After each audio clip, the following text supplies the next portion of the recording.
Du Père, du Fils et du Saint-Esprit, que la grâce et la paix vous soient données de la part de Dieu notre Père et du Seigneur Jésus-Christ. Amen. Amen. Mes bien-aimés, dans notre dernier enseignement, nous vous avons parlé de l'antidote du coronavirus. Et nous avons conclu notre dernier enseignement en vous disant que le coronavirus est un des phénomènes terribles qui vont arriver sur la terre avant le retour de notre Seigneur Jésus-Christ. Permettez-moi, chers frères et sœurs, d'ouvrir une petite parenthèse pour vous rappeler les signes avant-coureurs ou les signes qui annoncent ou présagent le retour de notre Seigneur. Donc, avant que notre Seigneur Jésus-Christ revienne, comme il a promis, voici les signes qu'il nous a révélés. Premièrement, il y aura des faux prophètes. C'est écrit dans Matthieu au chapitre 24, versets 4 et 5. Deuxième signe, avant que Jésus revienne, il y aura des guerres. C'est écrit dans Matthieu au chapitre 24, versets 6 et 7. Troisième signe, il y aura de famine dans le monde. C'est écrit dans Matthieu au chapitre 24, verset 7b. Quatrième signe, les tremblements de terre. Matthieu 24, 7b. Cinquième signe, des pestes. On en a déjà eu, les fièvres jaunes, etc. C'est écrit dans Luc, chapitre 21, verset 11. Des phénomènes terribles, comme le coronavirus. C'est écrit dans Luc, chapitre 21, verset 11. Des grands signes dans le ciel. Luc 21, 11. Huitième signe, la persécution des chrétiens. C'est écrit dans Marc au chapitre 13, verset 9. Neuvième signe, l'iniquité sera accrue et la charité par contre se refroidira. C'est écrit dans Matthieu au chapitre 24, verset 12. Dixième signe, la bonne nouvelle sera prêchée à toutes les nations. C'est écrit dans Marc au chapitre 13, verset 10. Eh bien, mes bien-aimés, je laisse à chacun et à chacune la liberté d'analyser ces signes.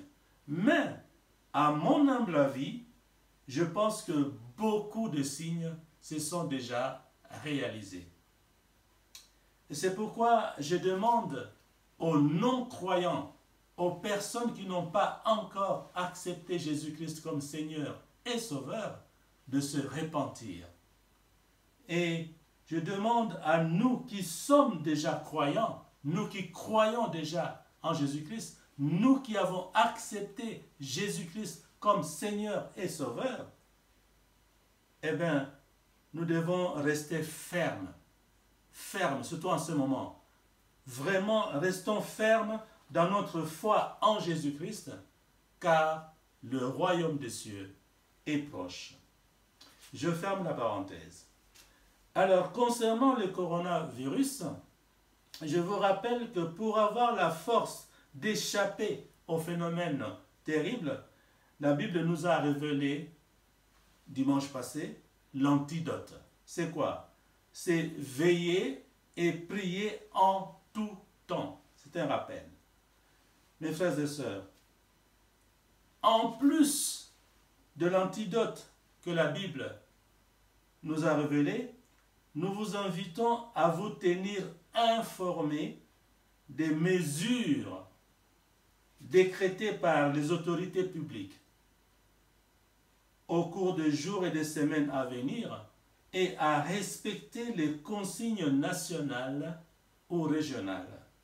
Soyons vigilants, tous ensemble, pour préserver notre santé en adoptant les gestes barrières.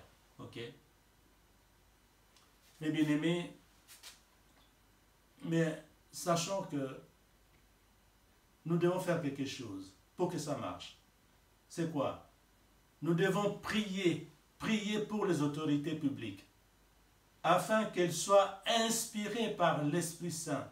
Et de cette façon-là, s'ils ont l'Esprit Saint de Dieu, ils vont prendre de bonnes mesures pour notre pays et pour le monde. Mais nous devons prier pour eux. Nous devons prier pour les autorités. Nous devons prier pour elles. Ce n'est pas moi qui l'ai dit. C'est écrit dans la Bible. Nous pouvons le lire dans la première épître de l'apôtre Paul à Timothée, chapitre 2, versets 1 à 3. Je cite.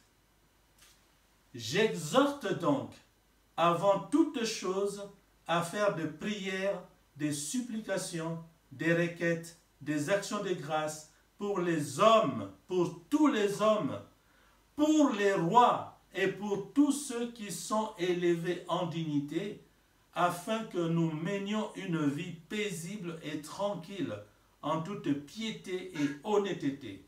Cela est bon et agréable devant Dieu notre Sauveur. » Voilà. C'est ce que Paul a dit à Timothée. Et aujourd'hui, il est dit à nous. On ne doit pas rester comme ça, passif, observer, comme des spectateurs. Non, nous devons prier pour les autorités. Nous devons marcher ensemble avec les autorités. Il faut une certaine solidarité entre les humains. Prier pour les autorités, demander à notre Père Céleste d'envoyer son Esprit Saint dans le cœur des autorités pour qu'il les inspire, pour que les autorités prennent de bonnes décisions pour la nation et pour le monde. Voilà, donc la solidarité est indispensable. Soyons donc déterminés et solidaires pour surmonter cette période difficile, n'est-ce pas, et vaincre cette pandémie au nom de Jésus-Christ. La solidarité est vraiment indispensable. C'est pourquoi nous disons que le coronavirus peut être guéri à distance. Ça, c'est le thème d'aujourd'hui. Le coronavirus peut être guéri à distance. C'est-à-dire, quel que soit l'endroit où la personne malade est, même au bout du monde, nous pouvons guérir le coronavirus. Même au bout du monde, le coronavirus peut être guéri à distance. En fait, mes bien-aimés, en tant que chrétiens, je vous rappelle que notre Seigneur nous demande d'aimer Dieu et d'aimer aussi notre prochain. Et notre prochain, c'est qui? Ce sont les membres de nos familles restreintes, élargies et par alliance. Mais c'est aussi toutes les personnes qui vivent sur la terre. C'est ça notre prochain. Alors ne prions pas seulement pour les personnes que nous connaissons, n'est-ce pas? Nous devons prier pour tout le monde, comme l'apôtre Paul a dit à Timothée. Voilà. Prions pour tout le monde. Et grâce à notre foi, ces personnes seront guéries. Parce que la puissance du nom de Jésus-Christ n'a pas de frontières, n'a pas de limites. Pour les personnes qui sont avec nous, nous pouvons imposer les mains parce qu'ils sont là à côté de nous. Et les autres qui sont très loin, qui sont dans le pays lointain, au bout du monde, physiquement, on ne peut pas leur imposer les mains. Mais nous pouvons prier pour eux. Prier pour eux. Parce que la puissance de la parole de Dieu, comme j'ai dit, n'a pas de frontières, n'a pas de limites.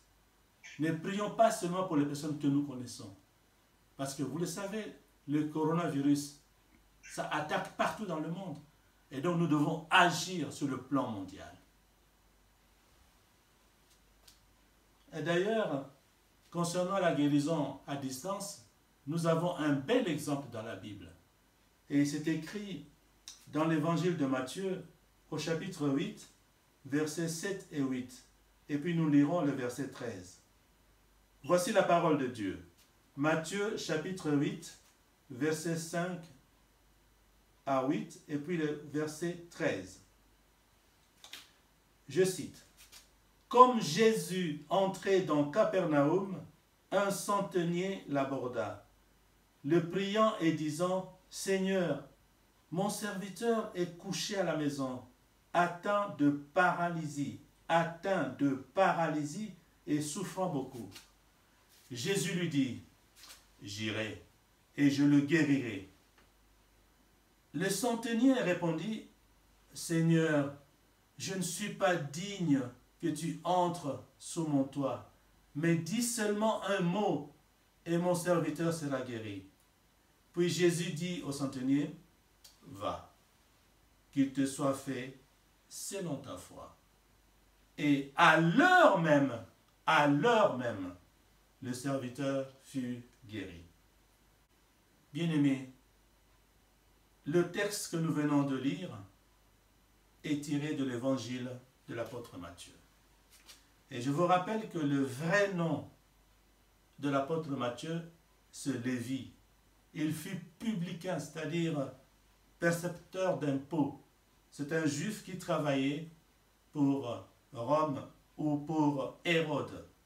Il fut appelé par Jésus-Christ, donc Matthieu, à devenir son disciple à Capernaum, ville qui est du rivage nord-ouest du lac Galilée.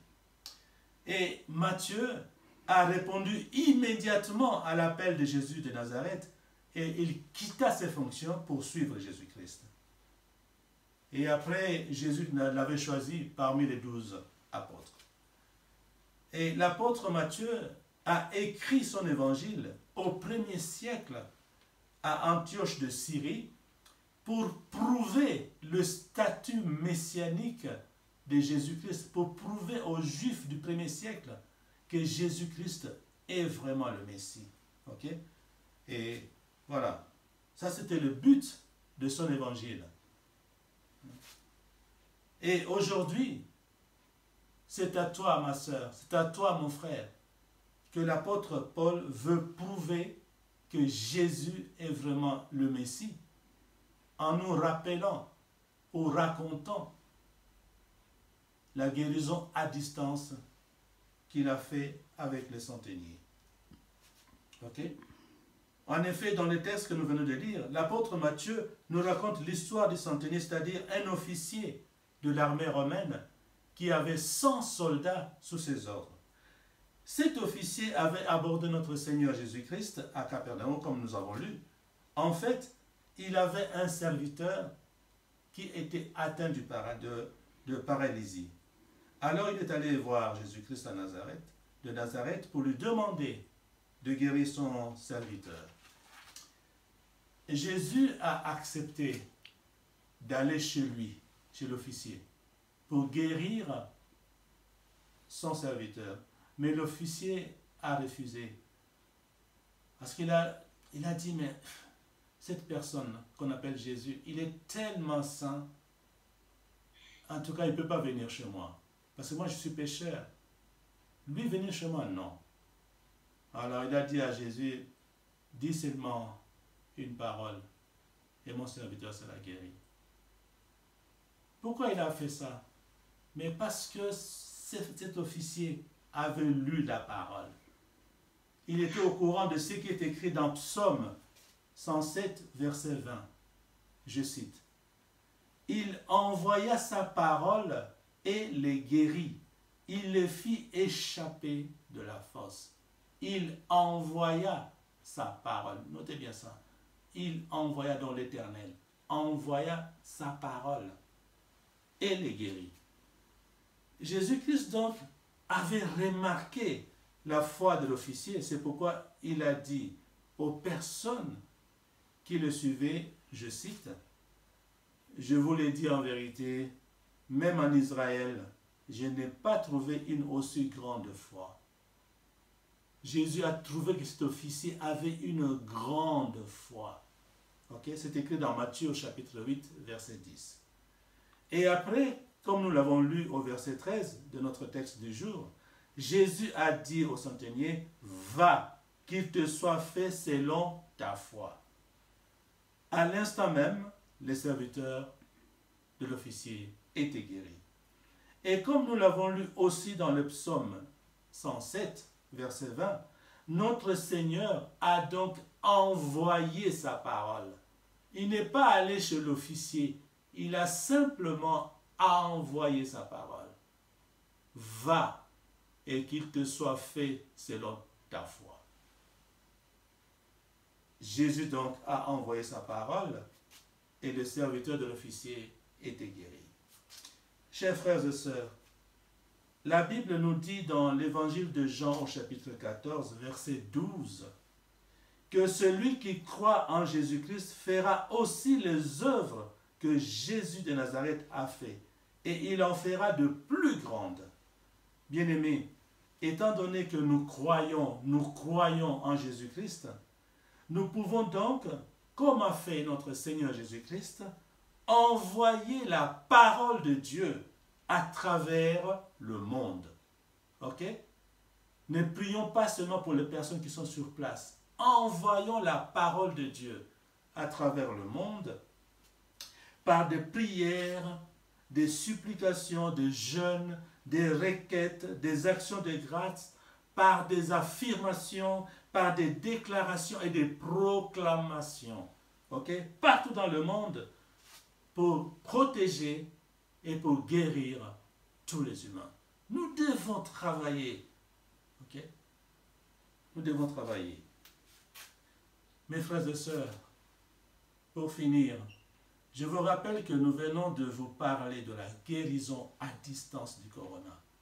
N'ayons pas peur du corona, nous devons plutôt travailler, faire quelque chose. Ne dormons pas. Je vous rappelle, pour avoir la force d'échapper au phénomène, la Bible nous dit, veillez, donc il ne faut pas dormir, il ne faut pas rester passif. Regardez, commentez, analysez, il faut faire quelque chose, il faut travailler. Et comme nous le constatons tous, regardons les soignants, c'est-à-dire les médecins, les sages-femmes, les infirmières, les aides-soignants et les autres soignants. Qu'est-ce qu'ils font? Ils travaillent dur. Ils travaillent, ils font même des sacrifices. Ils ne comptent même pas les heures supplémentaires. Les soignants, on les remarque, on les dit à la télé. Bien-aimés, et nous alors? Et nous alors, les chrétiens, les croyants, qu'est-ce que nous faisons? Qu'est-ce que nous faisons? Alors c'est pourquoi je vous invite, frères et sœurs, de devenir, parce que Macron, le président Macron, a qualifié les soignants, les médecins, etc., des héros de la nation. Alors je vous invite, bien-aimés, de devenir des héros de Jésus-Christ. Ne dormons pas, ne minimisons pas ce coronavirus. Beaucoup meurent. Alors comme j'ai dit tout à l'heure, notre Seigneur a dit d'aimer Dieu et d'aimer notre prochain comme nous-mêmes. Alors nous devons aimer tout le monde, même les malades qui sont au bout du monde. Ce sont nos frères, ce sont ce qu'on appelle notre prochain. Nous devons prier pour eux. Faisons plus même que ceux qui font les soignants. Nous devons jeûner, prier pour nous protéger et pour la guérison de ceux qui sont déjà atteints. Oui, la guérison à distance est possible. Notre Seigneur Jésus-Christ l'avait démontré. Rappelez-vous l'histoire que je vous ai racontée, centenier. Jésus n'est pas allé à la maison du centenier. Il a simplement envoyé sa parole. Mais nous, c'est la même chose. Travaillons ensemble avec les autorités. Prions pour les autorités. Respectons les consignes. Et demandons à Dieu d'envoyer son esprit dans le cœur des autorités, comme a demandé Paul, comme Paul a demandé à Timothée. Prions pour les autorités, pour qu'ils prennent de bonnes décisions. Voilà mes frères et sœurs, ne dormons pas. Travaillons, devenons des héros de Jésus-Christ en faisant des jeûnes, de prières, des supplications, des déclarations, des proclamations, parce que Jésus nous a donné le pouvoir de chasser Satan et les démons. Alors chassons l'esprit du coronavirus. Nous avons cette autorité, nous avons ce pouvoir. Et que Dieu bénisse sa parole par le saint et puissant nom de Jésus de Nazareth. Amen. Amen. Nous allons recevoir notre sœur Rosalie pour la prière.